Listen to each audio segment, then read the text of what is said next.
The longest siege in history, Spain versus Morocco for Ceuta and Melilla. The Quarterdeck, Naval and Military Archives. In 1694, an army gathered outside Ceuta's walls. It was not a raid, it was not a short campaign, and it was not a siege that would end within months. Sultan Moulay Ismail of Morocco commanded the army. His soldiers surrounded the city, dug trenches, built batteries, and began tightening the noose. Inside Ceuta, the defenders knew exactly what was at stake. If the land routes were cut, the city could be starved. If the harbour could be closed, the garrison would eventually run out of food, powder, and men. But the besiegers could not control one thing: the sea. For the next 33 years, ships would continue to sail into Ceuta. They carried grain, gunpowder, weapons, reinforcements, fresh troops, and sometimes simply hope. Generations would be born inside the siege. Generations would die without ever seeing it end. The walls would be battered. Mines would be dug beneath them.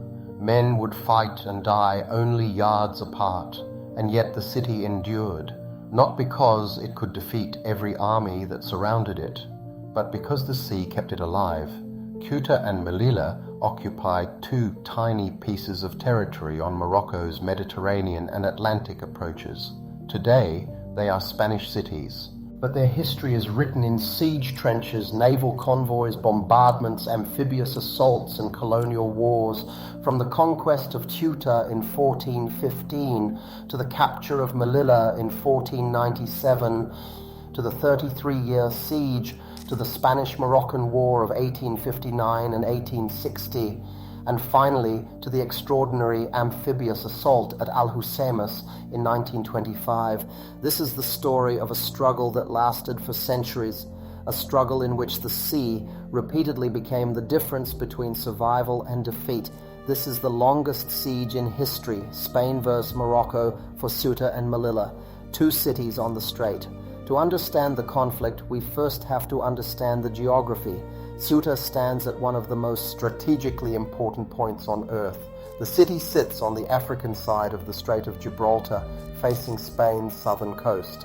Only a narrow stretch of water separates Europe from Africa, and for centuries whoever controlled this gateway could influence movement between the Atlantic Ocean and the Mediterranean Sea. Ceuta was therefore much more than a city. It was a fortress, a naval station, a trading centre, and a strategic doorway between two continents. In 1415, Portuguese forces captured Ceuta. The conquest was led by King John I of Portugal and marked an important moment in European expansion beyond the Iberian Peninsula. For Portugal, Ceuta became a launching point for further exploration and military activity along the North African coast. But the city was surrounded by territory controlled by Muslim powers. That meant its defenders faced a permanent problem. They could hold the walls, but outside those walls was hostile territory. The same pattern would later define Melilla. In 1497, a Castilian expedition seized Melilla. Again, the objective was strategic. Melilla offered another fortified foothold on the North African coast. Together, Ceuta and Melilla became isolated European strongholds surrounded by a predominantly Muslim population. Then came one of the most unusual political developments in European history. In 1580, Portugal and Spain were united under the Spanish Habsburg monarchy. When Portugal regained its independence in 1640, Ceuta faced a choice. The city could return to Portuguese rule or remain with Spain. Ceuta chose Spain. That decision would permanently change its political identity. From that point forward, both Ceuta and Melilla would become Spanish fortresses on the African coast, and Morocco would repeatedly challenge their presence. The geography created an almost perfect military paradox. The cities were vulnerable on land, but extraordinarily difficult to isolate completely. As long as Spanish ships could reach their harbors, the fortresses could continue fighting. That single fact would shape the next 3 centuries. The 33 years siege.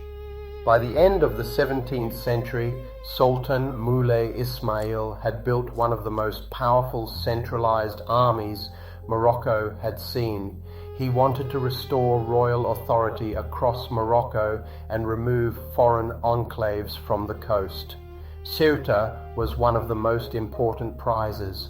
On the 23rd of October 1694, Moroccan forces began their siege. Thousands of soldiers surrounded the city, earthworks were constructed, artillery batteries appeared, trenches slowly crept toward the Spanish defensive lines, and inside Ceuta, the defenders prepared for what would become an extraordinary test of endurance. The city was not simply attacked, it was gradually strangled. The Moroccan army tried to prevent movement outside the walls. Spanish soldiers conducted sorties against siege positions. Artillery exchanged fire across the defensive lines. Engineers dug mines beneath fortifications, hoping to blow gaps into the walls. And every night, men worked under darkness, repairing damage caused during the day.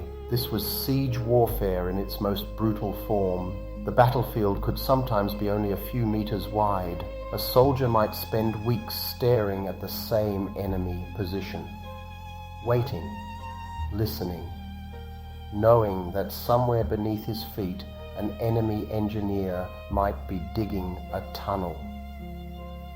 In 1695, Moroccan forces achieved one of the most dangerous breakthroughs of the entire siege.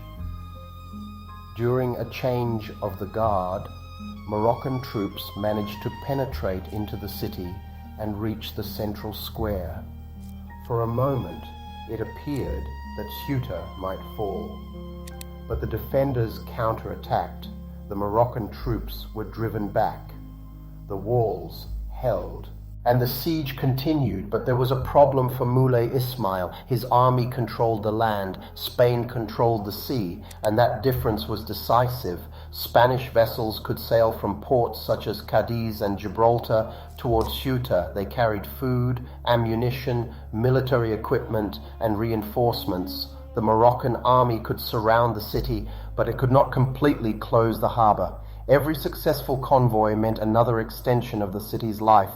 The siege became a war of endurance. Who would break first, the defenders or the besiegers? Then, in 1704, the strategic situation became even more complicated. British and Dutch forces captured Gibraltar during the War of the Spanish Succession. For Spain, this was a major blow. Gibraltar had been one of the key naval positions controlling the entrance to the Mediterranean. Now the British occupied it. The route to Ceuta became more complicated and dangerous. Spanish vessels had to operate in waters increasingly contested by hostile naval forces and Moroccan corsairs, yet the supply system survived. Ceuta continued receiving relief. Inside the fortress, that meant something extraordinary. The siege could continue indefinitely. And it did, year after year. Decade after decade, the men who had entered the fortress in 1694 eventually died. Their children replaced them, and then their children. The original soldiers of the siege were gone, but the siege itself remained. By the early 18th century, Ceuta had become almost a world within a world. The city existed under constant military pressure. Its people lived behind fortifications. Its soldiers watched the surrounding hills, and the harbor remained their lifeline. Then came the largest Spanish relief expedition of the siege. In 1720, approximately 16,000 troops under the Marquis of Lede were landed at Ceuta. This was no small reinforcement, it was an army. Combined with the existing garrison, the Spanish assembled a massive force. Approximately 17,000 infantry and 3,000 cavalry prepared for a major offensive. The operation was carefully coordinated. Warships and galleys supported the attack from the sea. Spanish troops advanced against Moroccan positions. The assault struck the besieging army and forced it to retreat. For the first time in decades, the siege lines were pushed back, but even then the war was not truly finished. Ceuta had survived, but the Moroccan threat remained. Then, in 1727, history intervened. Sultan Moulay Ismail died. His death triggered a succession crisis. The Moroccan army that had maintained the siege for so many years no longer had the same political direction. The siege finally collapsed after 33 years. 33 years. To put that into perspective, a soldier could have been born during the siege, grown up inside the fortress, married, had children, and died without ever seeing the Moroccan army completely leave. It was not a conventional victory. Spain had not marched into Morocco and destroyed Moulay Ismail's kingdom. Morocco had not captured Ceuta. Instead, the city survived because its sea connection survived. The harbour had become as important as the walls, and the lesson would be repeated again and again. The War of 1859 to 1860. More than a century passed. The world changed. Weapons changed. Armies changed. And the old fortresses of North Africa entered the age of steam and industrial warfare. But the fundamental rivalry remained. By the 19th century, Spain's possessions around Ceuta and Melilla were still exposed to attacks and raids from surrounding tribes. Tensions eventually reached breaking point. In 1859, attacks against Spanish construction works near Ceuta provided the immediate trigger for war. The Spanish government, under Prime Minister Leopoldo O'Donnell, responded with a major military mobilization. An army of roughly 45,000 men was assembled, and this time Spain possessed something that earlier commanders could only dream about: a modern naval force. Steam-powered warships could move troops, supplies, and artillery along the coast. Naval guns could strike targets far inland. The sea was no longer simply a supply route, it was becoming a weapon. The campaign began in earnest. One of its most famous battles came at Castillejos on New Year's Day, 1860. Spanish troops found themselves under heavy pressure. The fighting became confused. Units struggled to maintain formation. Moroccan forces attacked aggressively. Then General Juan Prim intervened. According to accounts of the battle, Prim seized a regimental standard and personally helped rally his men. The gesture became legendary. The Spanish line recovered, the attack succeeded, and Prim emerged from the campaign as a national hero. But the decisive moment was still to come. In February 1860, Spanish forces advanced toward Tetuan. The Moroccan army attempted to stop them. A major battle followed. Spanish infantry attacked while artillery and naval forces supported the advance. The Moroccan positions were eventually overwhelmed. Tetuan fell. For Spain, the capture represented an enormous psychological victory. But the campaign was not yet finished. The two sides fought again at Wadras in March. The Moroccan forces were defeated. The road to peace was now open. The Treaty of Wadras was signed in April 1860. Spain gained important concessions. The defensive boundaries of Ceuta and Melilla were expanded. Morocco was required to pay a huge indemnity. The financial burden was so severe that Morocco needed a British loan to meet its obligations. The war demonstrated something that had already been visible in the 17th century. Spain's greatest advantage was not simply the strength of its army, it was the ability to combine land power with naval power. The Navy could move troops, it could bombard coastal positions, it could maintain supply, and it could give the army freedom of movement along the coastline. But there was another enemy that the Spanish military had underestimated: disease. Thousands of Spanish soldiers died during the campaign. Many were not killed by enemy fire. They died from cholera and other diseases that spread through military camps. It was a grim reminder that 19th century armies could defeat an enemy in battle and still be devastated by poor sanitation. The war ended with a Spanish victory, but North Africa was far from pacified. The conflict had simply entered another chapter, the disaster.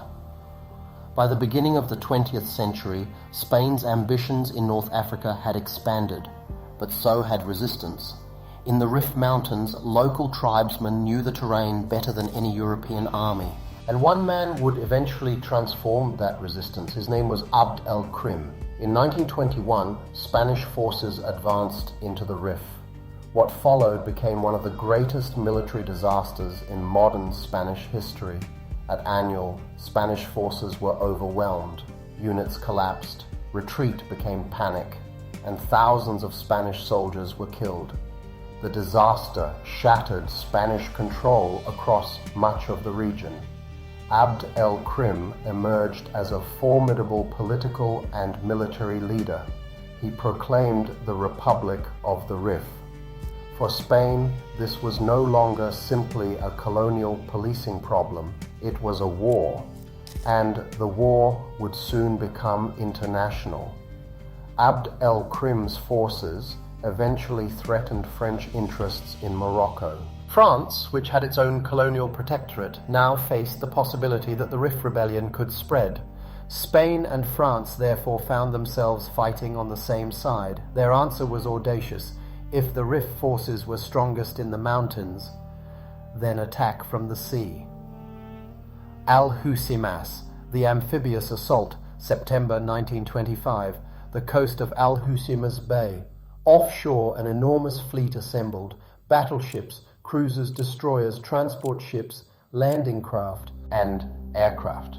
Thousands of Spanish troops were preparing to cross the water. The objective was the heart of Abd el-Krim's territory. The operation required coordination on an extraordinary scale. The Navy had to suppress coastal positions, aircraft had to attack enemy concentrations, engineers had to clear obstacles and minefields, landing craft had to deliver infantry, and armor had to reach the beach. On the 8th of September, the operation began. Spanish troops moved toward the shore, naval guns opened fire, aircraft appeared overhead, the coastline erupted, explosions tore across defensive positions as ships bombarded the shore. Then the landing craft approached. Men jumped into the water. Some landing craft ran aground before reaching the intended beaches.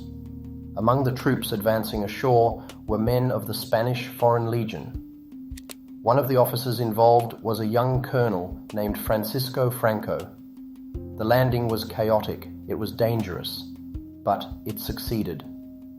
Spanish forces established beachheads. Engineers worked under fire. Equipment was brought ashore. Tanks followed, and the Spanish army began pushing inland.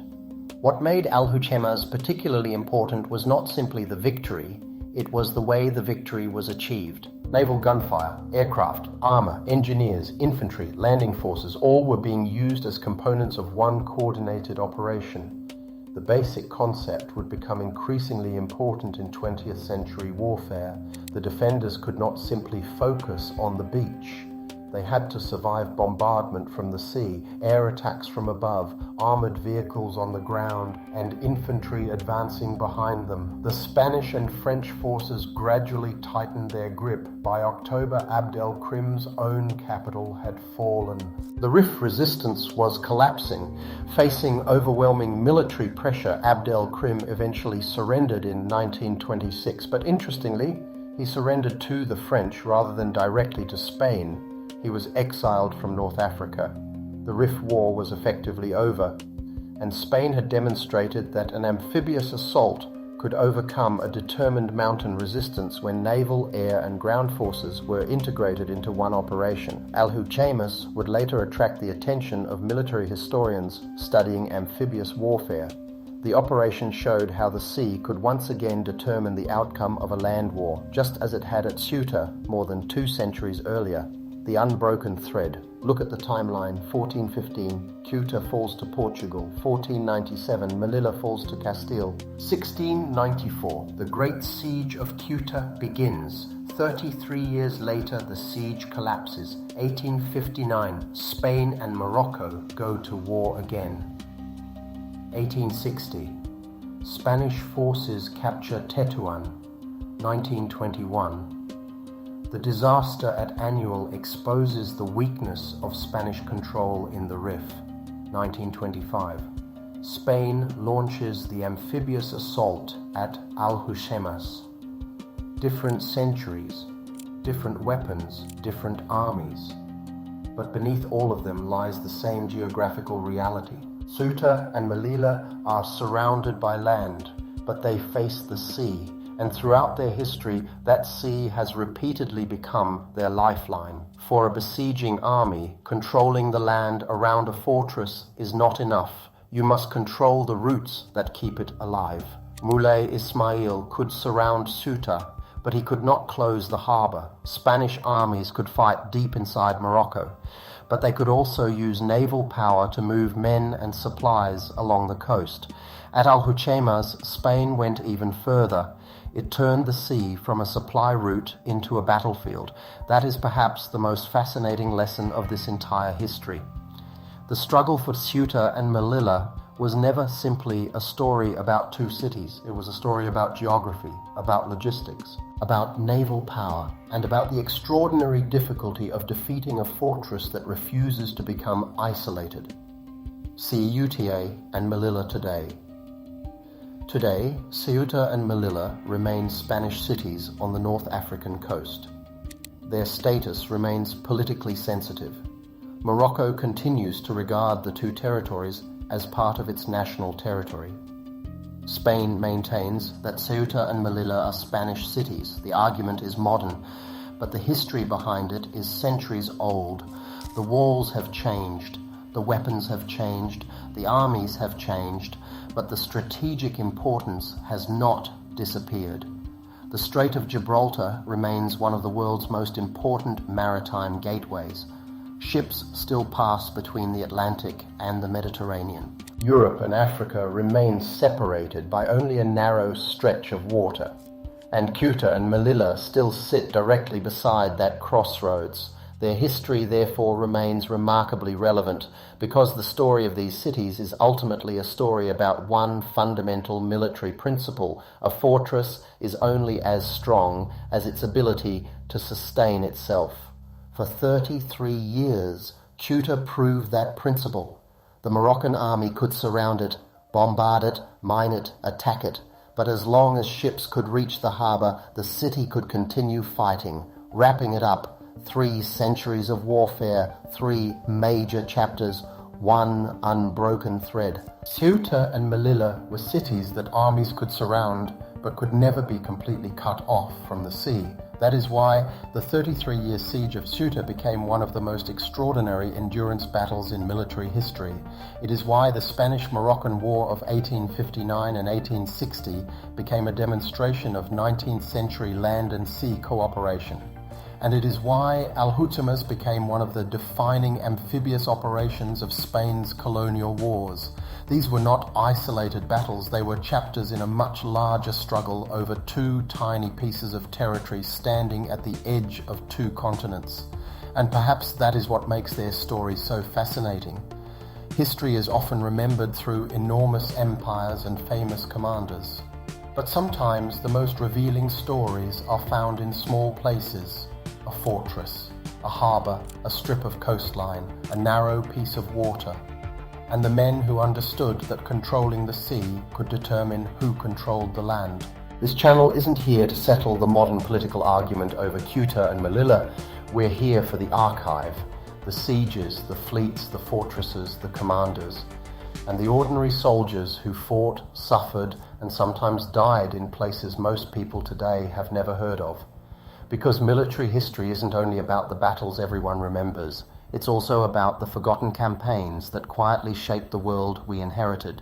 If you found this deep dive into the history of Ceuta, Melilla, and the extraordinary 33-year siege useful, subscribe to the Quarterdeck and hit the bell. There are many more forgotten battles waiting in the archive. And in our next episode, we're going somewhere else. To another coastline where ships, soldiers, and strategy collided, and where an amphibious assault helped reshape an empire. But before you leave, tell us in the comments what forgotten siege or naval battle deserves its own episode. The Great Siege of Malta, the fall of Constantinople, the Siege of Vienna, the Spanish Armada, or perhaps something almost nobody talks about. Drop your suggestion below. We read the comments, and some of the best suggestions may become future episodes of the Quarterdeck. Until next time. Keep your eyes on the horizon, keep the guns trained, and remember, the sea has always been more than a battlefield. Sometimes it is the only thing standing between a fortress and its fall. Welcome aboard the Quarterdeck, Naval and Military Archives.